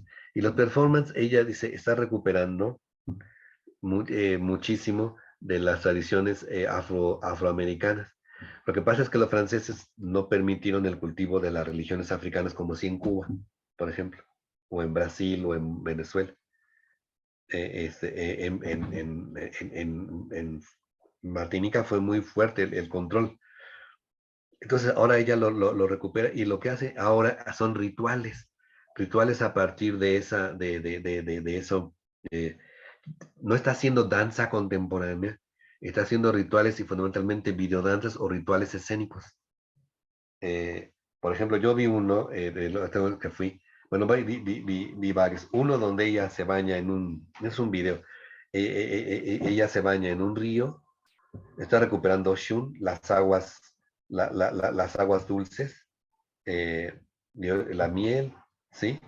Eh, y me dijo una cosa muy fuerte que me conmovió mucho. Dice, es que yo recuperé las tradiciones afroamericanas, dice, porque yo oía voces, y dice, en la cultura occidental francesa, yo soy esquizofrénica. En la cultura afrodescendiente me están hablando mis antepasados, y no tienen nada de esquizofrénica. Es absolutamente racional, sensata, apasionada. Sí, sí, sí, bien. Pero está recuperando. ¿Cuándo era más? Este solo del que les hablé, lo montó en un centro coreográfico de París, y decidió irse a vivir ya de manera estable, porque ella vivía entre Martinica entre Fort-de-France de Martinica y Montpellier en Francia. Ahora ya decidió vivir básicamente en Martinica, recupera las tradiciones afroamericanas, y hace ya no danza contemporánea, sino performances. ¿Y cuándo es más contemporánea? Yo diría, de cara a las necesidades de los afrodescendientes de Martinica. Digo, ahora, sí, sí van viendo, mezcla. Fíjense cómo utiliza el performance, que es una modalidad, digamos, escénica contemporánea de vanguardia, con los rituales afrodescendientes, de los afrodescendientes. Mezcla dos tiempos, ¿sí? Si nos ponemos con la razón proléptica, en ese relato no caben estos dos tiempos, porque uno estaría superado por el otro. Ella necesita juntar esas dos posibilidades para enunciarse, ¿sí? Y por ejemplo, en una manifestación que hubo para celebrar eh, la no la independencia, sino la abolición de la esclavitud en Martinica, hubo una fiesta, una marcha. La parte festiva la llevaron unos músicos haitianos, pero ella se pone hasta adelante, vestida de dominatriz, y con un látigo golpeando el piso y hablando en creol. Creol es una lengua de las comunidades afrofrancesas. Es criollo, se habla en Haití, y en Martinica y en Guadalupe, ¿sí? Y ella empieza a decir, yo no hablo mucho francés, hablo un poco, mi creol menos, pero era decir como, la esclavitud se acabó, pero no se acabó. Francia sigue siendo la dominante, la dominatriz de estas tierras, ¿sí? Sí, sí, sí, sí, va bien. Entonces, está combinando géneros, ¿sí? Dancísticos, escénicos, estaba haciendo danza, intervención, por ejemplo, fue muy bonito porque nos llevaron, la primera fue una semana intensísima, semana y media, y los primeros 3 días estuvimos en la playa, muy chistoso, un taller de performance en la playa, y ahora uno dice, bueno, pues ¿por qué en la playa? Y después entiendes, porque eh, al lugar donde nos llevaron había un monumento que construyeron que se llama la Puerta del Regreso, porque a los africanos, cuando venían de África, nos platicaron que cuando los subían a los barcos, en los muelles, en el fondo, tenían que atravesar una puerta que se cerraba, porque cuando voltearan hacia su tierra, hacia África, tenían que ver la puerta cerrada, porque eso ya se había acabado. ¿Sí? Entonces ellos hacen un monumento que se llama la Puerta del Regreso. Y dicen una cosa muy bonita también, dicen, como nos desterritorializaron, nos reterritorializamos en nuestro cuerpo y en nuestra danza y en nuestros cantos. Por eso el performance es clave para las comunidades afrodescendientes. Y lo mismo en Brasil, no es una casualidad. ¿Sí? Sí, sí van bien. Entonces, si fueran así puristas, ellos dijeron, no, solamente vamos a celebrar, como somos la identidad africana, solamente lo africano, entonces no harían performance. ¿Sí van viendo? Hacen performance porque eso les permite hacer hablar a esa corporeidad. Es una forma reterritorializarse. ¿Sí van viendo? Es la autonomía de enunciación ahí funcionando. Eso es súper bonito, ¿no? A mí me conmueve eh, profundamente, con momentos así muy estremecedores en ese evento. Había gente de Dominicana, hablando sobre los muertos y muertas. Hay una migración, yo no sabía, muy grande también de dominicanos que se van en barcos y que se hunden y que se ahogan en el Caribe. Una muchacha hizo un recorrido recordando a esos desaparecidos, esas desaparecidas. En fin, habló también de las desaparecidas mexicanas en el tránsito. eh, en- lo hizo al borde de un río. Pero entonces aquí el performance, que es una discursividad escénica occidental, de vanguardia, vamos a decir así, está dialogando con las necesidades de enunciación política y articulándose y dialogando también, le potencia las formas de enunciación tradicionales. Bueno, yo diría algo similar a no vi esto, Minskata no lo pude ver, pero sí he visto otros trabajos ay, se me ve su nombre, de Lucas Avendaño, que me parecen sensacionales. Y eso está combinando lo performático con lo tradicional, ¿sí? Pero ven, la identidad entonces no es tributar lo que fue, ni tampoco, y lo moderno, lo contemporáneo no es expulsar lo que fue para tributar tal cual lo que es en Europa. Ahí ellos combinan para tener su autonomía de enunciación y nombrar lo que tienen que nombrar y producirse. Porque cuando uno se nombra, no nada más nombra. Cuando uno nombra, uno produce realidad. Eso es muy importante. Nombrar no es poca cosa. Nombrar es crear realidad, es crear posibilidades de realidad. ¿Cómo la ven?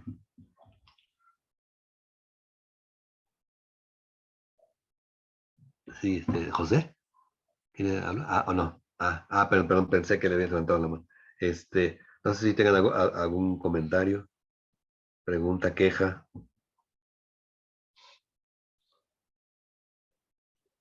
¿Cómo la ven? ¿Se van a ir a hacer sus coreografías ahorita mismo? Claro. Será muy bueno. Ajá.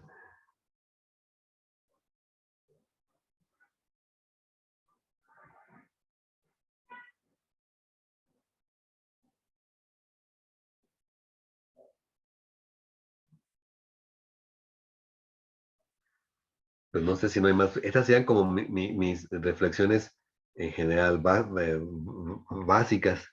Sí, o comenten, sí.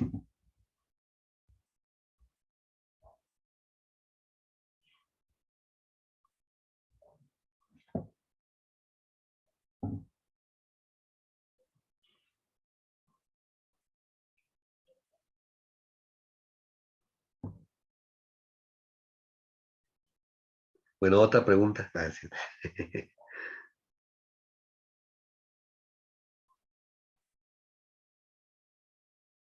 Y es que miren, si vemos esta lógica y uno estudia la historia de las artes en América Latina, uno ve su tremenda fuerza y su tremenda pertinencia. Cómo ha sido un esfuerzo desde el principio, desde el otro día de la llegada de los españoles, cuando entramos, digamos, a la contemporaneidad occidental, ha sido esta lucha. Piensen en Sor Juana escribiendo a la manera gongorina, que era la contemporaneidad, la vanguardia escritural de la Nueva España, pero dialogando con los con el náhuatl, incluyéndolos en sus autos sacramentales, ¿sí? Eh, o piensen en la música, piensen en la literatura. A mí me gusta poner el ejemplo también de eh, por ejemplo, Ricardo Palma, un escritor peruano del que se burlaban también, bueno, decían, él escribía leyendas, creo que se llamaban leyendas. Empezaba un cuento situado en el pasado, habitualmente en el mundo de la colonial, y luego pone una reflexión histórica para que uno se enterara por qué ese personaje era como era. Era como una nota al pie de página, pero integrada al relato. Y en ese momento, cuando yo estudiaba literatura, en los años 70, que fue 70, 80, ya llovió, se veía como un defecto, o sea, no era literatura pura porque estaba incluyendo reflexión teórica, digamos, una narrativa histórica. Ahora, eso sería un relato posmoderno, ¿se dan cuenta?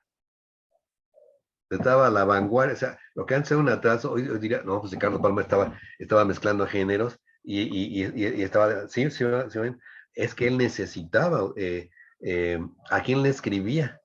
Escribía para un público o un mundo de lectores y lectoras que no tenían suficiente formación histórica, entonces la integraba al relato y se sostienen. Sí, sí, sí van viendo. Eh, a mí me gusta poner el ejemplo de Rulfo. La maravillosa Pedro Páramo es una novela abierta, maravillosa, no sé si la han leído, pero es también es una serie de cuentos de aparecidos, de muertos, de fantasmas, de los pueblos, ¿sí? O sea, relatos orales de los pueblos, articulados en una estructura novelística de vanguardia, y le queda una obra extraordinaria, ¿no? Pedro Páramo. O piensen ustedes, no sé qué les parezca a ustedes Francisco Toledo, a mí me encanta. Gran pintor, ¿sí? Que estudió bueno, en Oaxaca y en París, y que dialoga, no solamente dialoga como formas de representación, sino como formas de organización plástica con el imaginario zapoteco. No sé si solamente zapoteco o oaxaqueño, digamos. Sí, sí, sí, van viendo. Entonces, por eso Ángel Rama dice, lo mejor de nuestras artes, lo mejor y bueno, y una cosa dijo muy bonito Carlos Fuentes con todo y todo. Él dice, en América Latina nos ha salido mejor la cultura que la política y la economía.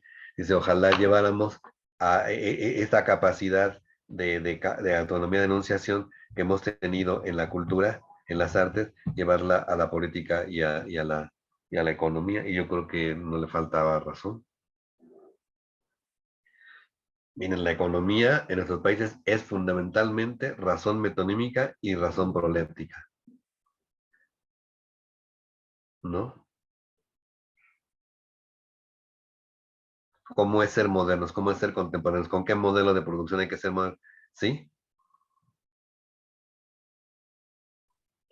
Bueno, Sí, perdón. ¿puedo Sí, comentar algo? Celic.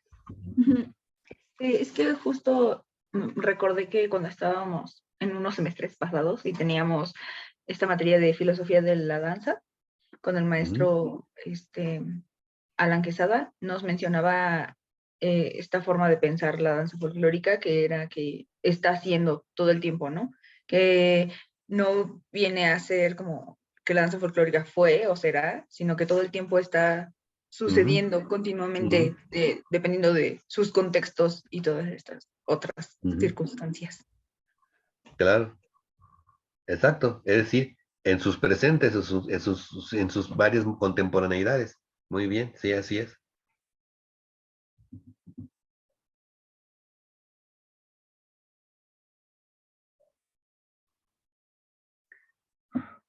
Bueno, si ya no hay más, si quieren ya no los aburro. Aquí le podemos dejar. Yo agradezco mucho a Juan Carlos.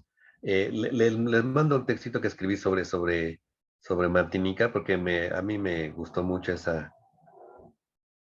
mucha esa experiencia. Bueno, les quisiera comentar algo que eh, le- eh, lo que me gusta de Boaventura Sousa Santos, con eso que quisiera terminar, es que cuando habla del norte y sur, no es geográfico, sino es geoepistemológico, es geopolítico epistemológico, porque hay gente que pertenece al norte en Sudamérica, es decir, eh, la clase dominante argentina es norteña, aunque viva en el sur. ¿Sí? ¿En qué sentido? Porque geopolítica epistemológicamente, reproduce los criterios, ¿sí? Recuerden ustedes, Argentina y mi queridísimo Uruguay se montan sobre la expulsión de las comunidades, el combate a las comunidades originarias. No fue broma, ¿eh? Fue guerra.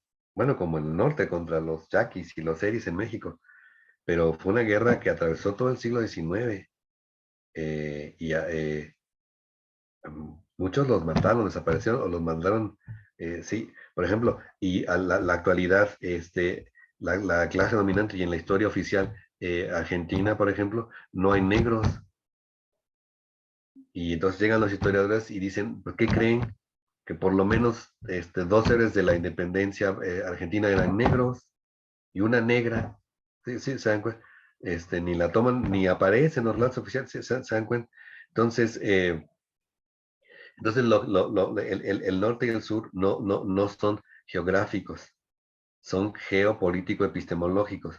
Hay un sur en el norte geográfico, ¿sí? Yo diría, Angela Davis, esta militante marxista, feminista, antirracista norteamericana, no es sureña, claro que es sureña desde esta perspectiva geopolítica epistemológica. ¿Y por qué lo menciono? Porque una de las cosas que sí me entristecieron del encuentro fue que hay tanto dolor por parte de las comunidades afrodescendientes que, por ejemplo, fue una querida amiga norteamericana, Marnie Kotaka, ahí la conocí, que es una gente sensacional, es una gringa como de un 80 gorda, que les digo porque es lo contrario de Marilyn Monroe, que me cae re bien Marilyn Monroe, pues, pero es así, es otra cosa, no es así, una gringa en otro. Y ella ha hecho de lo kitsch, de los, de las expresiones kitsch del afecto, la base de sus performances, porque dice, ahí se encuentra la verdad del afecto. Entonces, por ejemplo, hace sus performances, por ejemplo, son los cumpleaños de su hijo. ¿Sí? y con globitos y con payasito y toda la cosa. Entonces dice, ay, ¿cómo haces esa ridiculez? Dice, pues en esa ridiculez la gente expresa su afecto real. Y entonces, claro, ella lo desmonta, o sea, no lo pone tal cual, pone juegos y demás, sí, pero está dialogando digamos, con la cultura popular clase mediera gringa. Y por ejemplo, ella hizo ahorita les cuento por qué me entristecí, porque ella hizo se recordó un juego de infancia, que ella es de un estado que no tiene costa. Entonces, cuando iban a la costa, no me acuerdo, Maine, bueno, no me acuerdo, nos dijo, pero cuando iba a la costa con sus papás, entonces jugaban a que se enterraban en la arena, hacían como una tumbita, se cubrían de arena y alrededor ponían globitos y castillitos de arena. Y uno de sus performances fue, ayúdenme a hacer esta instalación. Entonces, era todos cooperando para ella poderla enterrar, la enterramos con arena, hicimos la construcción alrededor, y un tipo afrodescendiente de Martinica le puso una cosa en la boca, como violenta, y dijo, enterramos a la mujer blanca.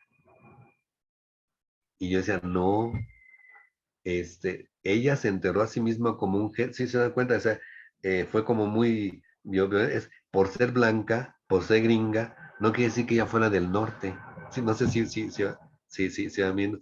Era una sureña, habla perfecto español, porque vive en Nueva York, en el Bronx, dice, estoy rodeada de latinos, habla muy bien español, ¿sí? Pero me acuerdo que me dice, no quiero hablar mucho porque aquí me ven como la gringa. Y sí, y entonces estaban confundiendo lo geográfico con lo político epistemológico, ¿sí? Ella no es, ella fue antitrumpista, se pitorreó de Trump en uno de sus performances, bailando en el salón blanco del el salón presidencial de la Casa Oval o algo así, estaba bailando música de los 80s, ¿sí? Pitorreándose de Trump. Sí, sí, bien, o sea, ella es una sureña, no por vivir en el norte, es del norte epistemológico, es otra cosa. Entonces eso hay que tomarlo también muy, muy, muy en cuenta.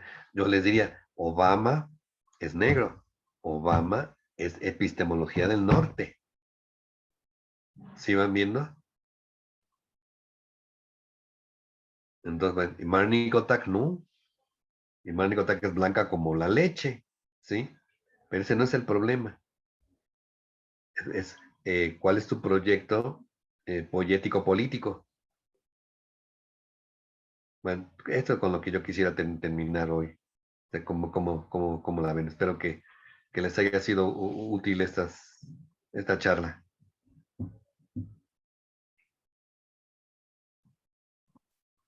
Pues qué mal que no se animaron a comentar.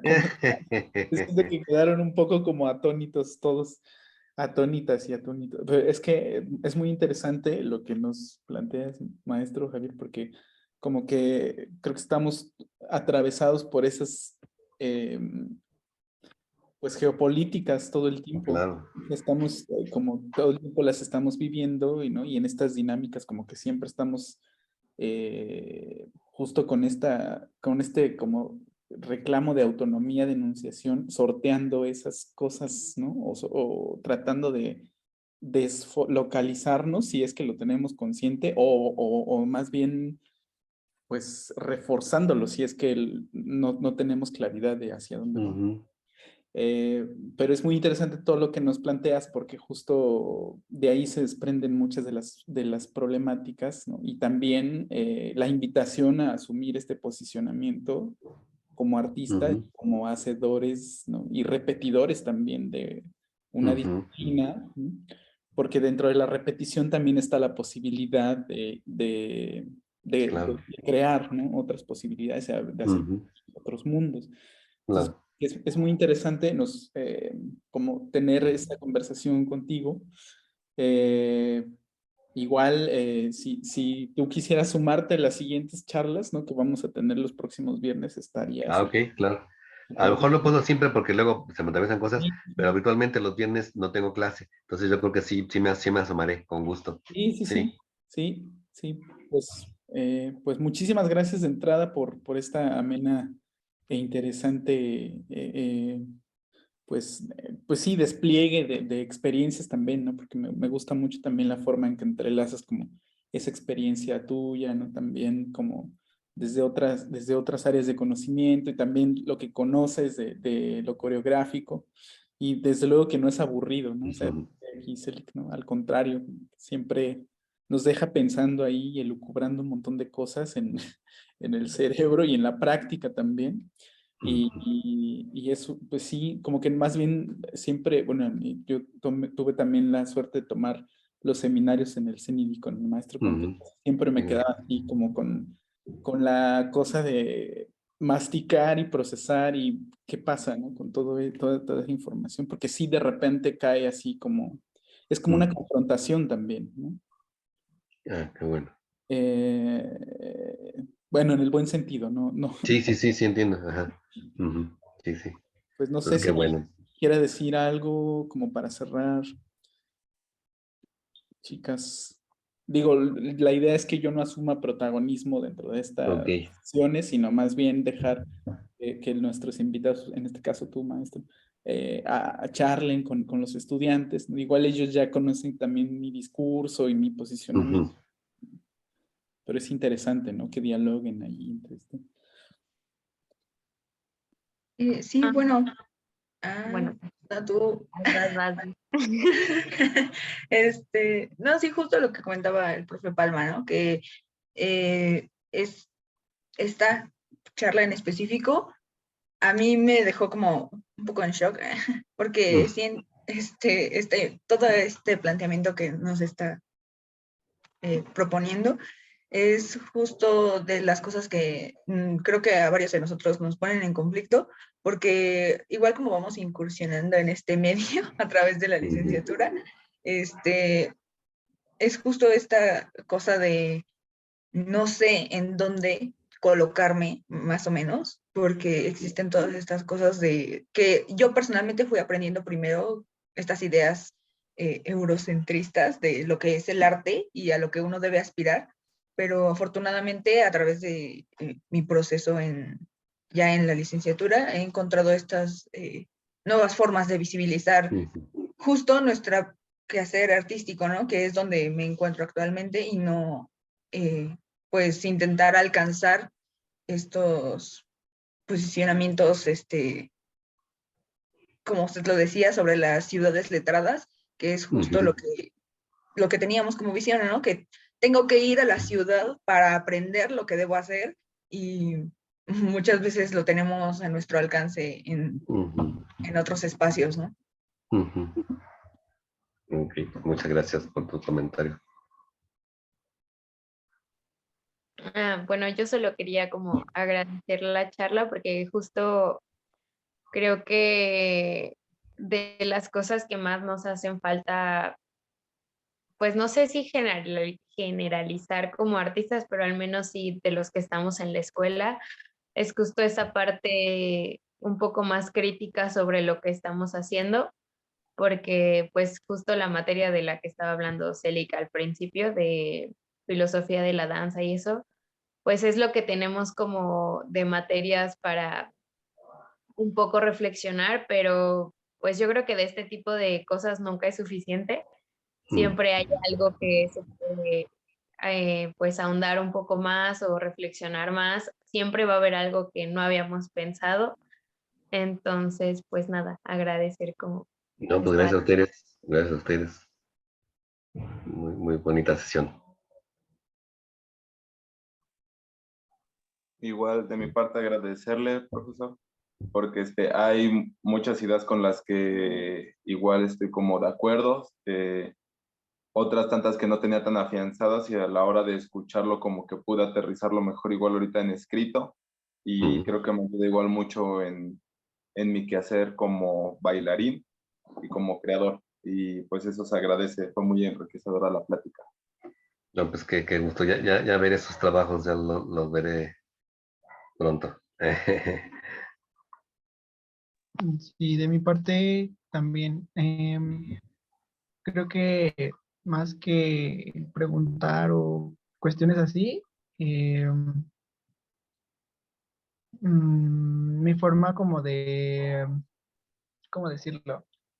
Sí, como de escucharlo, sí fue un poco más receptiva, porque había muchas cosas y, o sea, sí, y varias como temas que tocó que yo no había mm, percibido. Es como que más que el hecho de preguntar, creo que Ujú. sí fue un poco más receptivo Ok. toda esta mm, charla, supongo.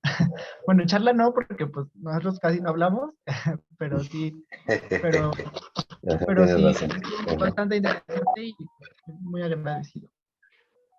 Muchas gracias a ustedes. Pues un placer, siempre me da muchísimo gusto y yo creo que la danza, este encuentro entre danza folclórica y danza contemporánea es esencial para la danza escénica de nuestro país y, y creo que se replica en otros lugares de América, pienso en Brasil y en Cuba. Muy interesante. Y que no es casual, ¿no? Entonces me parece una buena contemporaneidad. Pues muchas gracias nuevamente, maestro Javier. Pues a ustedes, muchas gracias y nos vemos uno de estos Tu viernes. casa, la Escuela de Folclore. Muchísimas gracias, sí, sí, muchas gracias. Pues un gusto, cuídense mucho. Un abrazo, muchas gracias. Abrazo grande, que estén muy bien. Gracias, suerte. Gracias. Igualmente, cuídense mucho.